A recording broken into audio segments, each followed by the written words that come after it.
It's time for Measure Twice. Welcome to Measure Twice. I'm Rob Perugini, along with Chris Kramer from C. Kramer Interiors and Joel Graber from Graber Custom Remodeling. This is the show that helps you envision your home's potential. And you're listening to us on Michiana's News Talk 95.3 MNC. We're brought to you in part by Leatherman Supply. Everything windows, doors, cabinets, and countertops with the showroom now open in Granger next to C. Kramer Interiors and Hoosier Hardwood Floors. Michiana's trusted and valued experts on hardwood floors.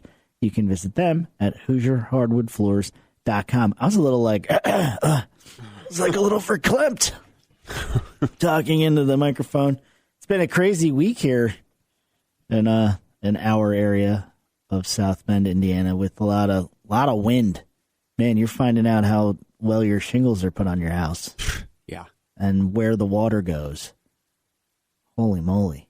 There's a lot of water. A lot of water. I was almost ready to go out and get one of those little like rain things that you put in your yard. Tell you how much rain you get. The rain gauge? Yeah, I don't know if that really works because it's just a tiny little tube. It works. It's worked for centuries. It must, because they're still out there. Mm-hmm. But I was tempted because I really wanted to know how much rain was coming because it was so hard. And I was watching the wind blow water up my street, like uphill. I was like, wow, what book in the Bible am I looking at here? My goodness. It's pretty crazy. So we hope everybody made it through that okay. It's been a little windy. And if you just know this, though, if you do have damage, I would get references because there are businesses that know where this there's the Mavericks out there. Yeah, they know where the catastrophes happen, and then they show up to what do you call that? Like have some gain. They profit off of this. Not that they shouldn't make a profit. What I'm saying is that not everybody's reputable. Is all I'm saying. Yeah. So if somebody knocks on your door because they notice that you're missing shingles, that doesn't mean they're bad, but it doesn't mean they're altruistic either. So buyer beware in that. Ask for a reference. For sure. And if you wanted to ask for a reference, Chris, would you ask to speak? Like if you had major work done, would you ask to speak to people's subcontractors? Would you say, do you have I didn't know who they were, maybe, yeah. Yeah. People ask us for references all the time. Like who do you work with? Not necessarily their customers, but like yourself. What have you done? Or yeah. This way you get two sets of reputations. You don't just get the one. Right. So that could happen. I just want to throw that out there. Your basements, I guess, this past week will let you know how sealed up they are. Yeah. For sure. Yeah, they will. Yeah. Yeah. And then, what's really crazy is a friend of mine said that he had an inch or two of water in his crawl space, and he assumed it was the rain because of all the stuff that happened. So he cleaned it up, and he was looking. He couldn't really find a leak. And so he went down the next day. There was more water, and it hadn't rained. And he had his washing machine line was leaking. And he was like, it was like the perfect storm, so to speak. Right. Like it started leaking during the storm. So he thought that so he called like a basement person. Oh, no. And the guy came in and he's like, I see your problem right here. It's not this. So Luckily. But you can imagine that. So whatever. That's not what we wanted to talk about this week. What are we talking about this morning? We want to talk about what is a drawing? What is the difference between a drawing and a plan and a blueprint and all these things necessary to get work done? Because I think we throw a lot of terms around, and sometimes it can be confusing, I think, to a homeowner of what are they getting? Like when you talk to, somebody like yourselves, a designer or a contractor, and you kind of go over what you want done, what's the first thing you're looking at? Like, what's the first piece of paper? Do you go all the way to blueprint, or is there something before blueprint? Well, depending on the project, you don't need a blueprint. Because a blueprint's like the entire architectural drawing, like a set of drawings that has all, it'd be more for additions or new builds. Not very often in a remodel. Like if you're remodeling You need a layout, maybe. Right. Well, Elevation drawings, maybe. Elevation drawings and a scaled layout. so when you're sitting with somebody, you're first like throwing images together so they can get a feel, right? Like you're using technology maybe to give them an idea of what they're going to see. And I get we're going to take out. I'm not saying like you're looking at magazines. You remember magazines, you know, like Pinterest pins, stuff like that. I'm not saying that's like after that you figured out like I want it to be kind of like this room, and I want it to be kind of like this over here. What's the first drawing? What's the first images that they're looking at? First thing. So, for example, looked at a kitchen remodel last week, and talked with Tracy from C. Kramer, and she's going to come out. We're going to measure everything up, go over the vision, and then put a layout, basically a layout of the footprint of the kitchen, you know, right, with some elevations, so that they can start to see what it could look like, see if that's what they want, if there's things that need to be changed. Because once you start seeing that, then your mind can actually start working out, how do I want to use this? Because until then, it's all just an idea. Right. Well, when you say the drawing, though, like, how remedial is this drawing? Is it just like the old school grid paper with, No. you know? No, it's CAD drawings. Yeah. CAD. What do they see? What does who see? Lines on paper? No, but I mean, are they like pictures, or is it like No. a drawing? It's a drawing. It's an actual. Okay. It's an actual. It looks like an architectural drawing. Yeah. It looks like a blueprint, but not as detailed as a blueprint. Right. On a blueprint, you might have. Well, I guess you got everything. Yeah. I mean, foundation. Right.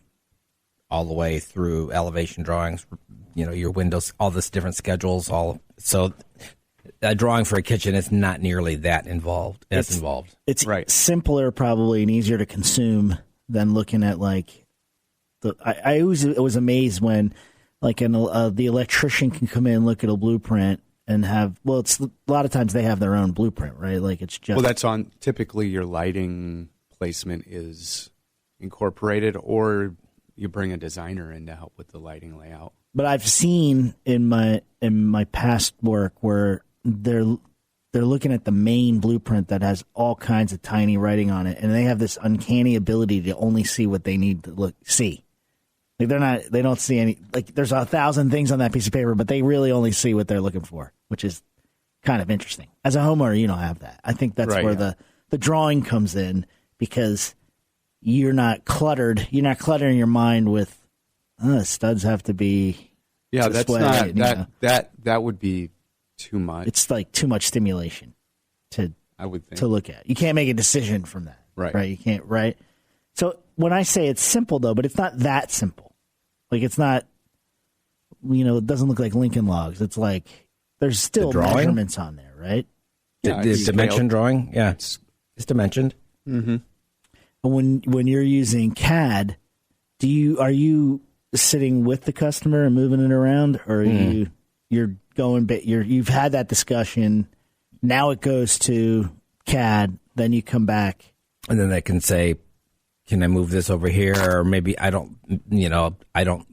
This layout is great, but here's what I'm thinking. I'd like to change. I think people spend a lot of time on watching TV and watching this, like how. On TV, there's like wands waved and stuff moved. I mean, I haven't watched. Who's Juan?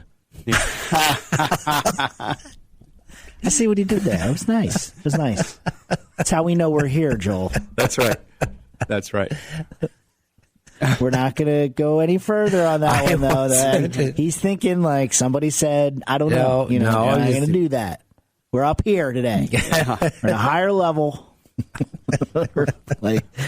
Play, what do we call that? Like, can't think of the term, but we're getting below the bar. That's all I'm saying. We're not lowbrow here. We're not lowbrow. Not limboing the brow. Where was I? I don't even know where I was. Chris. You talk about TV and how they and Juan. Yeah, I know. Wings his Juan. You couldn't hear the D. It's my fault. Yes. Wand. You have to pronunciate. Enunciate. Enunciate. Thank you. Yes. How long does it take? I'm going to try to reel us in here. We're struggling today. Yeah, this tuna is really running. I can't reel it in. It's just going. Apparently, Chris is our work wife because he's correcting everything we say. And he's right. That's the problem. Yeah, that's the thing that bothers me about it. If Chris would just be wrong once in a while. Well, okay, when we come back, let's get the timing down. This is Measure Twice.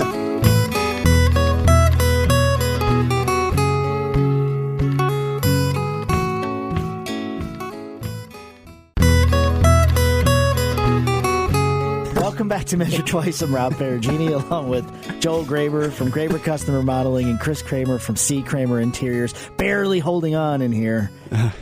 My goodness. You're listening to us on Michiana's News Talk 95.3. This is the show that helps you envision your home's potential, by the way, Measure Twice. And we're brought to you in part by Leatherman Supply. Everything windows, doors, cabinets, and countertops. With the showroom now open in Granger next to C. Kramer Interiors. And Hoosier Hardwood Floors, Michiana's trusted and valued experts on hardwood floors.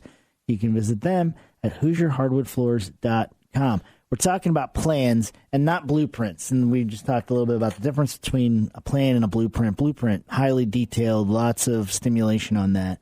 Whereas a drawing is basically you're relaying the conversation you had with your designer or your remodeler, and it's on paper. I mean, I think that's succinct way to say it.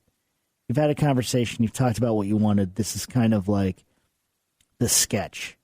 It is an architectural drawing because it's going to have your dimensions. It's going to have an actual layout of the differences on the actual blueprint. That's really for the people doing the work because it has the schedules for everything. Your foundation, your walls, your windows, your insulation, exterior, all of those details, and those things there's a key and there's everything's itemized. That way, people can see what they need to, the part that they need to look at.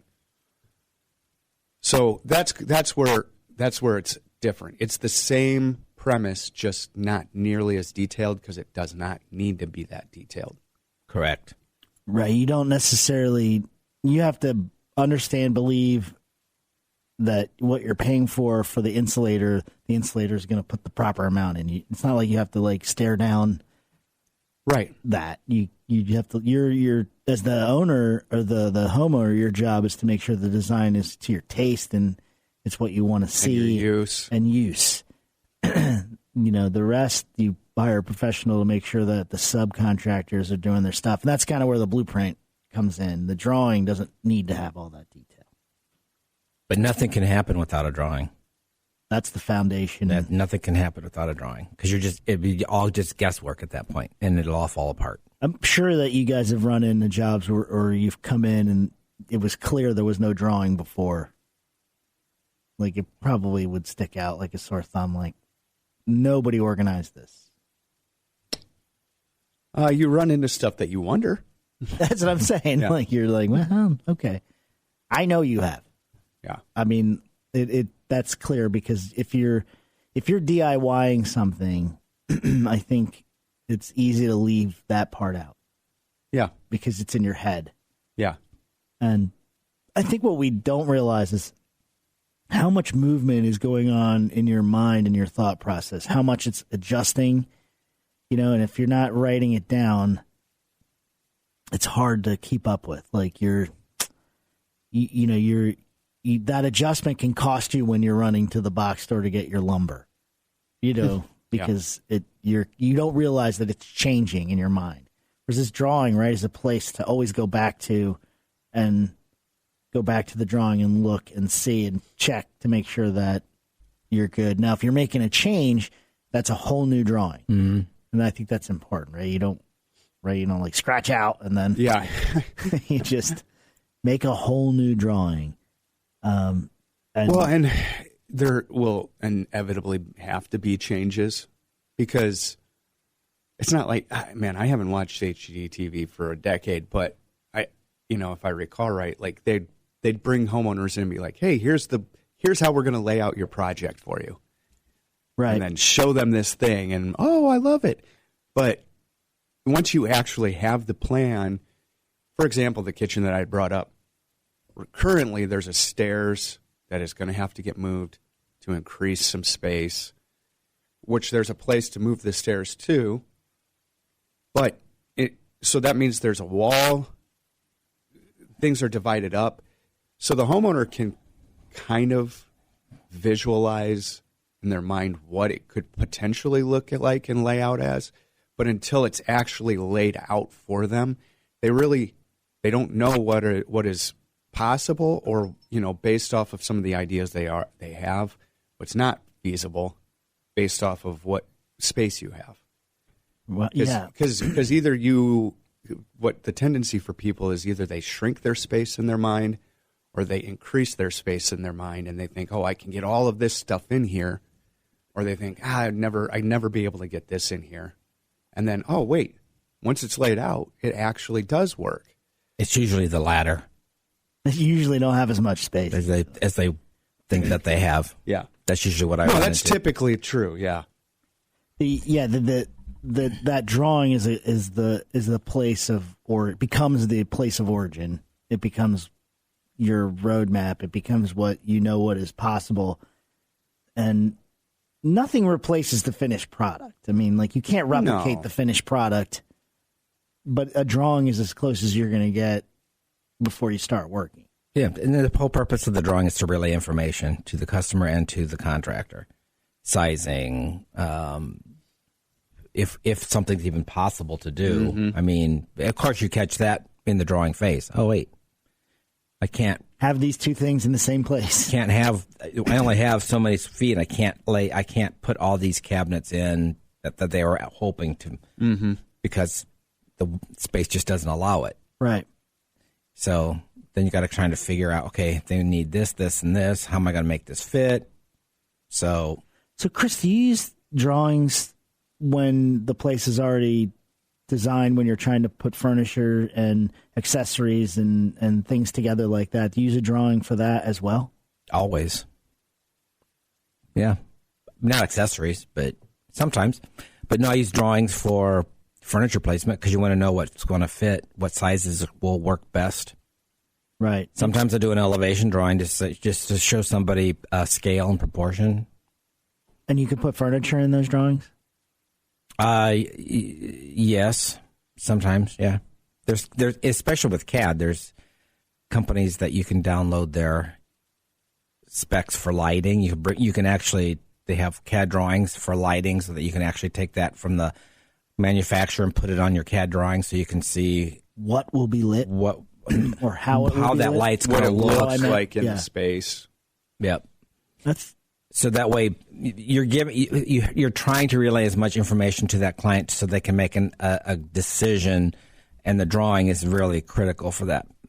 Because there's several different types of drawing. You can do blueprint type drawing, which is the floor plan, elevation drawings, which shows a wall.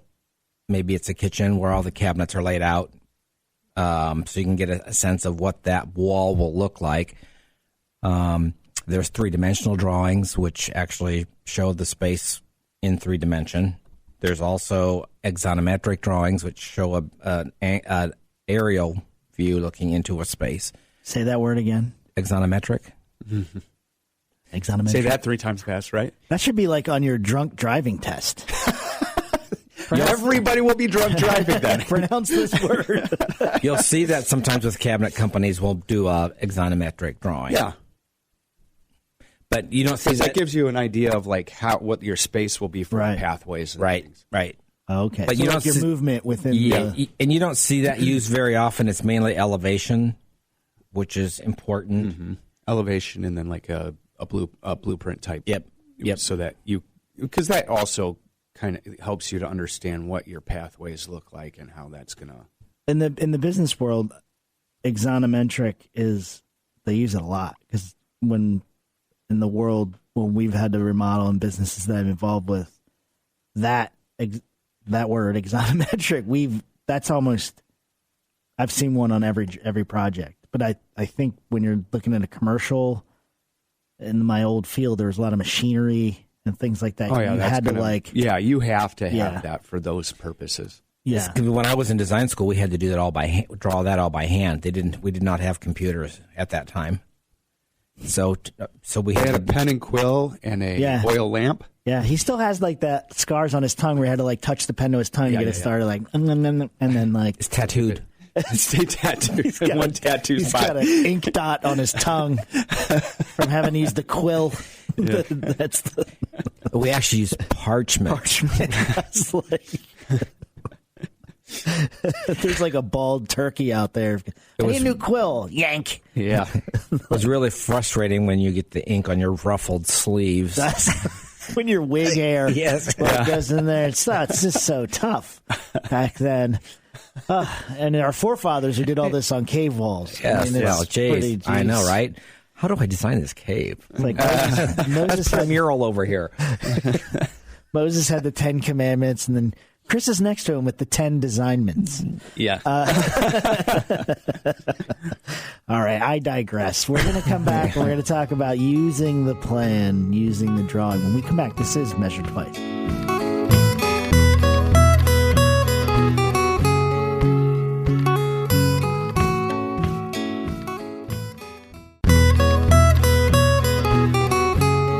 Welcome back to Measure Twice. I'm Rob Perugini, along with Joel Graber from Graber Custom Remodeling and Chris Kramer from C. Kramer Interiors. This is the show that helps you envision your home's potential, and we are brought to you in part by Leatherman Supply, where almost you almost gave them Hoosier. Yeah, I was like going into.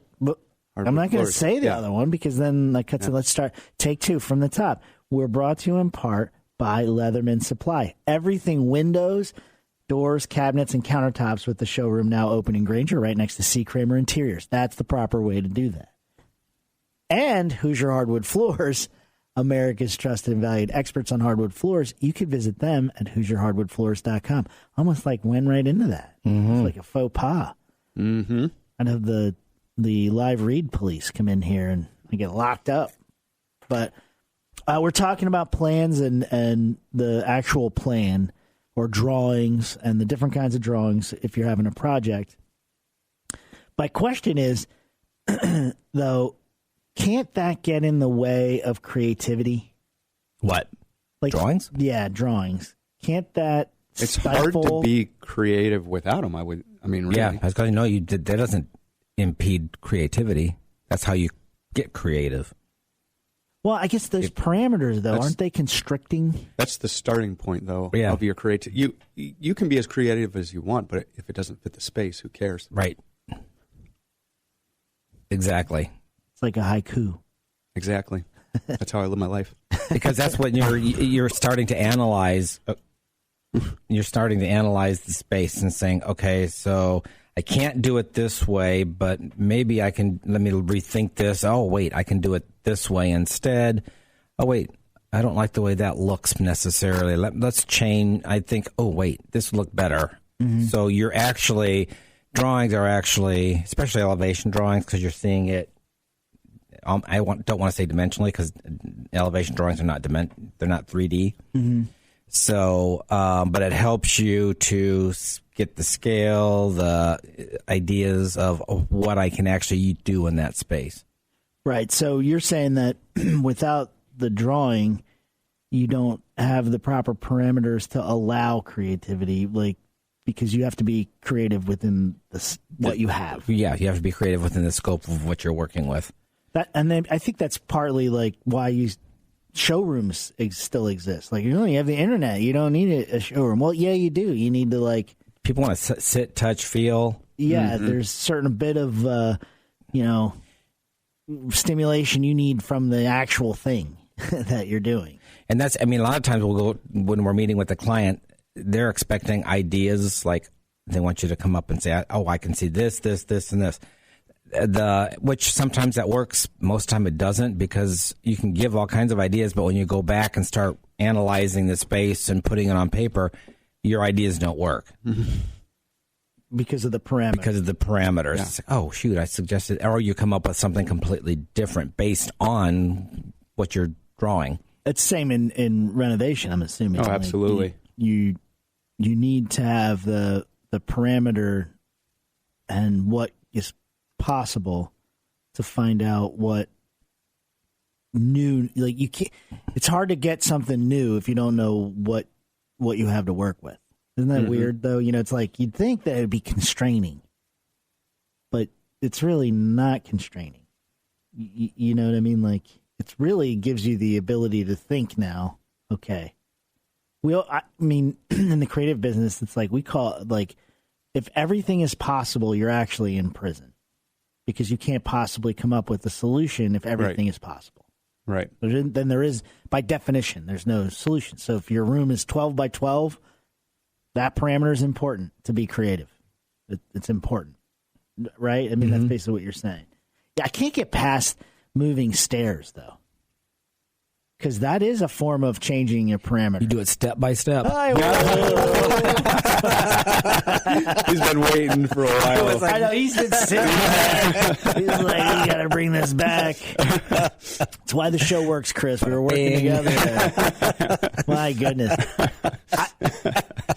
That's a form of, you have the drawing, right? Yeah. And then you might adjust the drawing knowing you have to move the stairs. Always be aware that adjustments are always being made throughout the process. Always.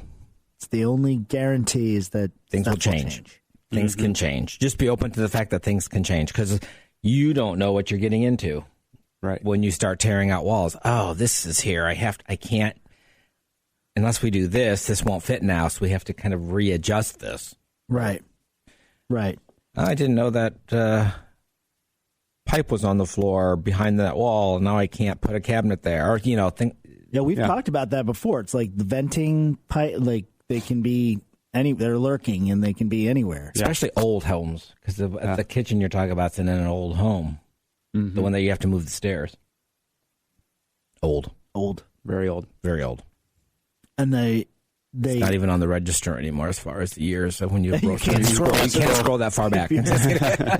Just to bring everybody up to speed, Chris was lamenting that when you get to a certain age, you literally have to catch the wheel on fire on your mouse to get to your year. It's not the wheel of fortune either. It's like, you can actually just spin it. Only it doesn't always land on your birth year. Yeah. Now Chris just picks one. Yeah.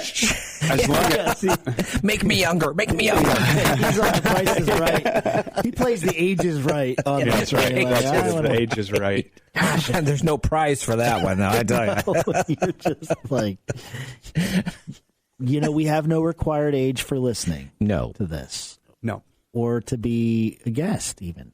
And if you want to be a guest, spin the wheel of age now. The wheel of age. We're just talking about. We wish they just started a little older so we could.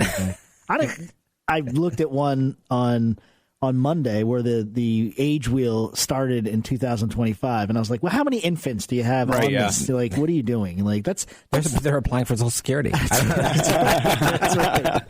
That's a lazy. That's why they have to go so far because if you're 300 years old, apparently you can still. Yeah. It's like, oh, they live in Mesopotamia. That's weird. Yeah.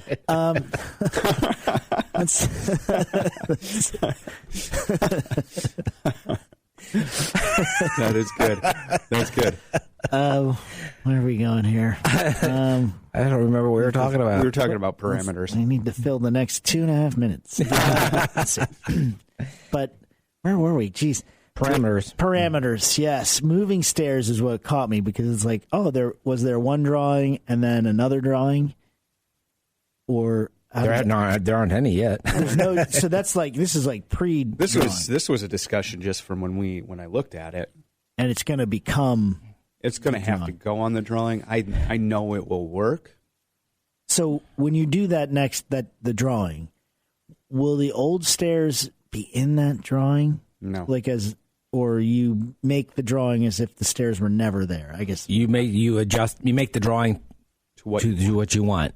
Gotcha. Okay. I know that seemed like probably a silly question, but I was like, do you have like a box like this is where they used to be so that something down that the just line... muddies the water. Right. It confuses. It's kind of amazing, though, to move stairs and make it so that they were never there. It seems like you're going to wave a wand. I appreciate the D. The D. the D there. Yeah. That's funny. But it really does seem like magic, because that just seems like an incredible undertaking. You know, like It sounds more tedious and complicated than it actually is. because if there's space to do it, then it's Right. pretty straightforward. Because maybe it's come down an angle, you have to get rid of that angle or whatever. Not exactly sure what the parameters are that you're working with, but Because it affects where it's coming out in the upstairs. So that means that you're not something's- moving the whole staircase. Oh, it's all completely going to a different location. Is it? Oh, so you're literally taking it away. Yeah. And ooh. Is that the main staircase or the second staircase? It's just a staircase to the basement. Oh, okay. Got it. Yeah, it's not. Second floor staircase. Oh, okay. So Got it. Generally, it's probably easier to work with the basement in that case. Well, It is, as long as you can find a place for it. Unless there's no furnace in the way. That's kind of like the project we have under wraps, that similar situation. Yeah. Where they're moving the stair to the closet. Yep. The back. I know we're talking cryptically. Wait till you hear what we're There's doing. things coming. There's things Yeah. coming that are very exciting, especially for the city of South Bend, I think. Yeah. Well, just the area in general, and for the show. That's and right. our listeners. It's a treat. Moving stairs, though, you're saying look, this happens to be a basement, might be a little less complicated just because you generally a basement's an open area that. This is an old house that's been added onto, so there's not an open area, but it actually works out perfectly. Thank goodness. Because Sometimes, it can get complicated otherwise. Because I was thinking it was a staircase to the second it was- floor. me too. That's where Yeah, my mind I'm went. sorry. Yeah, I didn't specify. When we come back, though, we'll put it under wraps with some of the secrets to getting a good drawing. This is Measure Twice.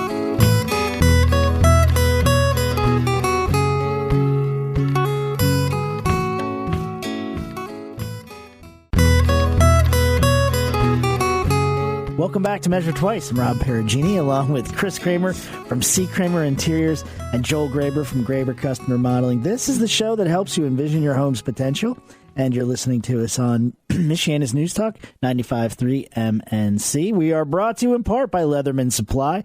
Everything windows, doors, cabinets, and countertops, with the showroom now open in Granger next to C. Kramer Interiors and Hoosier Hardwood Floors, Michiana's trusted and valued experts on hardwood floors.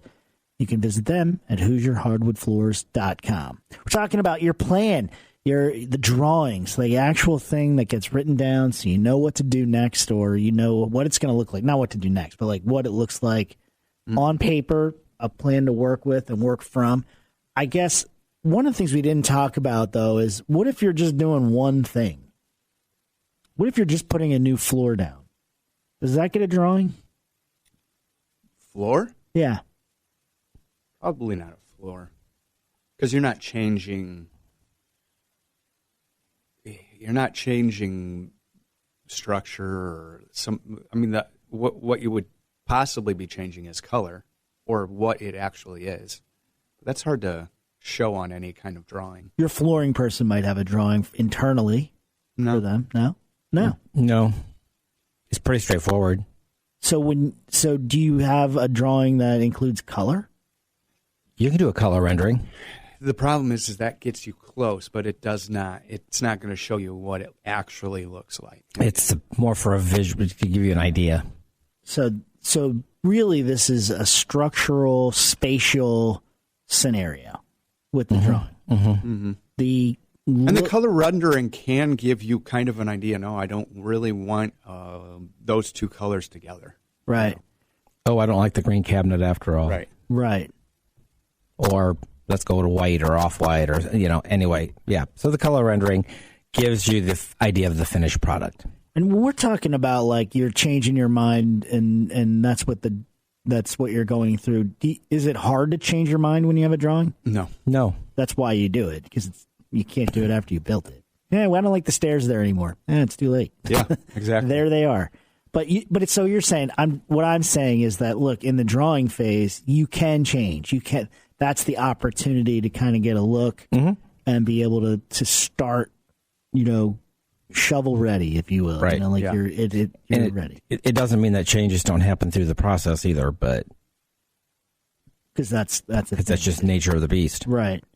Would you like if you're doing a room, like outlets would be on there, right? How detailed is this drawing? So, because we talked about, it's like, well, it's not so detailed that you can't get past it. But what again, it details depends on what you're doing. Yes, we will do an electrical layout, depending on what it is. Because if you're moving enough stuff around, you need to know where you're going to place switches and outlets, and so that will sometimes be included. Right. That way, the electrician knows, or well, and you can get an idea. Like, do I have enough?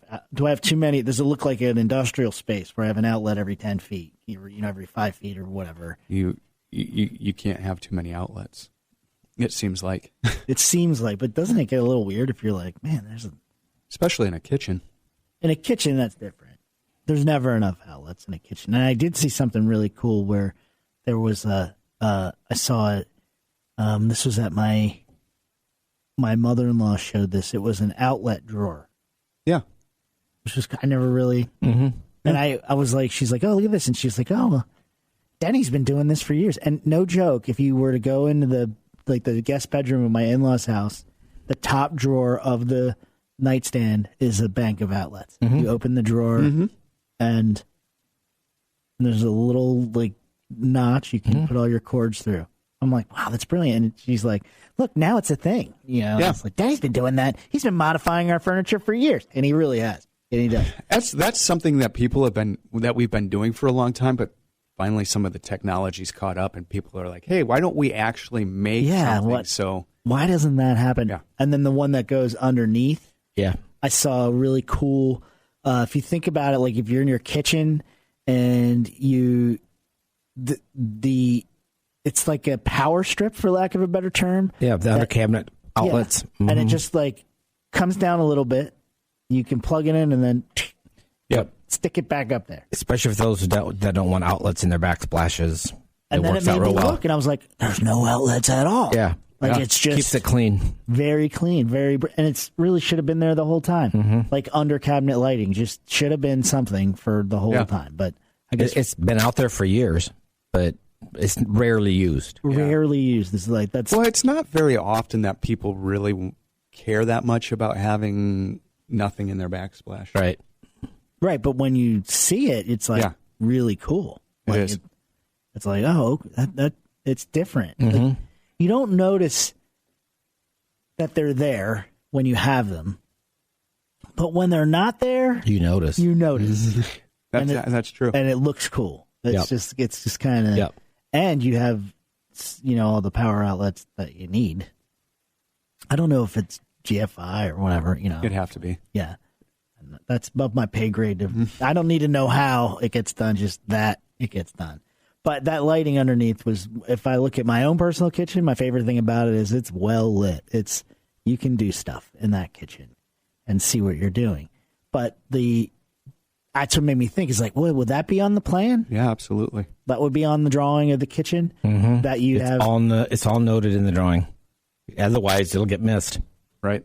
Right. And that's kind of and it's important anyway to lay that out, because it helps, especially for the contractor, the designer, the people that are doing it all the time, to understand, okay, we're going to need another light here, because that's not going to provide everything we need, so that's important to have that too. When you were saying about dropping the lighting plans in, I immediately thought about kitchens, because if you want to talk about opportunity for shadows, that's cabinets. Bathrooms too.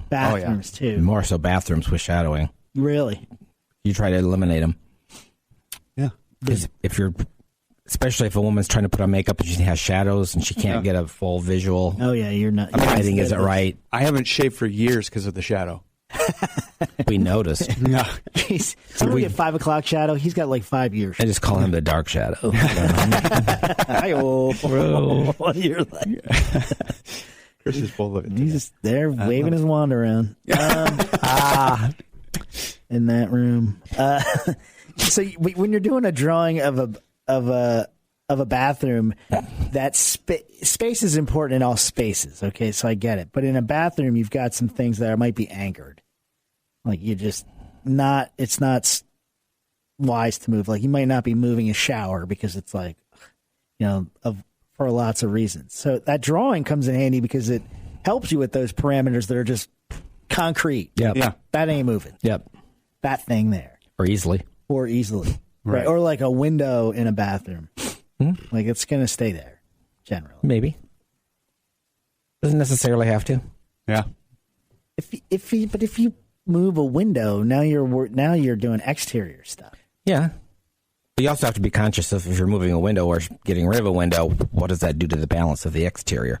Yeah. Visually. Right. We've talked about the giant rectangle of siding. Yeah. Now, if you haven't listened to the show before, when you drive by a house farm or a development, I'm talking about. Yep. Cul-de-sac communities there, look in the backyards and tell us what you see. Report back to us because you're just going to see giant rectangles with no windows. Just what's going on there? Yep. Like you need a window there. I don't know why they don't put windows in there. Honestly. Cost. Mm-hmm. Just cost. Yep. The houses that look do you do that kind of drawing on the exterior of the house? Like if you're doing an addition, Joel, is there a drawing and then there's for sure. You won't. You people need to see the layout of the exterior too. Oh yeah, exterior elevation drawings are really important because I refer to those for, window placement, size of the window. I mean, it just or the exterior in general. It's like, oh, we need to maybe change that or move this over here or whatever. Just for the exterior's sake. Just for the exterior, for both interior and exterior. Because if you're going to enlarge a window, well, what's on the other side of that? Yep. How does that play? Yeah. How is that going to work? Right. I mean, I guess because on this whole conversation, I was stuck inside. I wasn't even like, oh, wait, these are all, there's an outside too. Yeah. What you do interior wise can affect the exterior and vice versa. Absolutely. And you have to have that. And you have to have an elevation drawing to see, oh, wait, that window's there. I can't, oh, wait, it's next to, I don't have the space to make it larger because this is over here. Right. Without that elevation drawing, you don't see that. Right. It's as important as every other facet of a project. Thanks for listening. This has been Measure Twice. Podcasts by Federated Media.